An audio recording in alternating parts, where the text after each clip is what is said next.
وعلیکم السلام ورحمۃ اللہ وبرکاتہ۔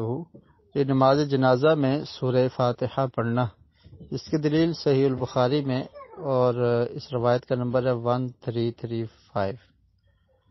تابعی علقمہ بن عبداللہ بن عوف یہ تابعی ہیں، یہ فرماتے ہیں کہ صلیت خلف ابن عباس رضی اللہ عنہما علی جنازۃ، کہتے ہیں کہ میں نے ابن عباس رضی اللہ تعالی عنہما کے پیچھے نماز جنازہ ادا کی، یعنی اس نماز جنازہ کے امام تھے عبداللہ بن عباس رضی اللہ تعالی عنہما، تو کہتے ہیں میں نے ان کے ساتھ وہ نماز جنازہ ادا کی۔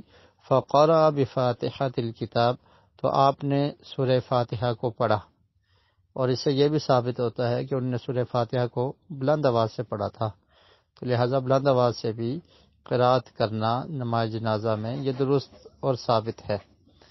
اور پھر اس کے بعد فرمایا لِيَعْلَمُوا أَنَّهَا سُنَّةٌ، کہتے ہیں کہ یہ میں نے اس لیے بلند آواز سے پڑھا ہے کہ تاکہ وہ لوگ جان لیں کہ یہ سنت ہے، اور جب صحابی رسول یہ کہیں کہ یہ سنت ہے تو اس سے مراد یہ ہوتا ہے کہ اللہ کے رسول صلی اللہ علیہ وسلم کی سنت ہے، اور پیارے رسول صلی اللہ علیہ وسلم نماز جنازہ میں سورہ فاتحہ کو پڑھا کرتے تھے، تو نماز جنازہ میں سورہ فاتحہ کو پڑھنا جائز اور ثابت ہے، اور اس پر عمل کرنا چاہیے۔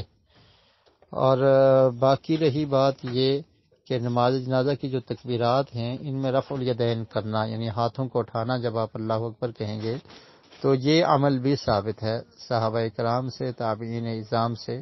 اس میں علماء کا اختلاف ہے، بعض علماء رفع الیدین کے قائل نہیں ہیں، تو جو قائلین ہیں ان کے دلائل آپ دیکھ سکتے ہیں مصنف ابن شیبہ میں عبداللہ بن عمر رضی اللہ تعالی عنہما سے ملتا ہے کہ وہ نماز جنازہ کی تکبیرات میں رفع الیدین یعنی ہاتھوں کو اٹھایا کرتے تھے۔ قیس بن ابی حازم رحمہ اللہ نماز جنازہ کی ہر تکبیر کے ساتھ رفع الیدین کرتے تھے۔ یہ جز رفع الیدین امام بخاری رحمۃ اللہ علیہ کتاب ہے، اس میں موجود ہے، اسی طرح مصنف ابن شیبہ میں موجود ہے، اور اسی طرح عظیم تابعی محمد بن سیرین رحمۃ اللہ علیہ جنازے کی ہر تکبیر پر رفع الیدین کیا کرتے تھے، مصنف ابن شیبہ میں موجود ہے۔ نافع بن جبیر بن مطعم رحمہ اللہ، جبیر بن مطعم صحابی ہیں اور نافع جو ہیں وہ تابعی ہیں، تو وہ بھی جنازے کی ہر تکبیر کے ساتھ رفع الیدین کرتے تھے۔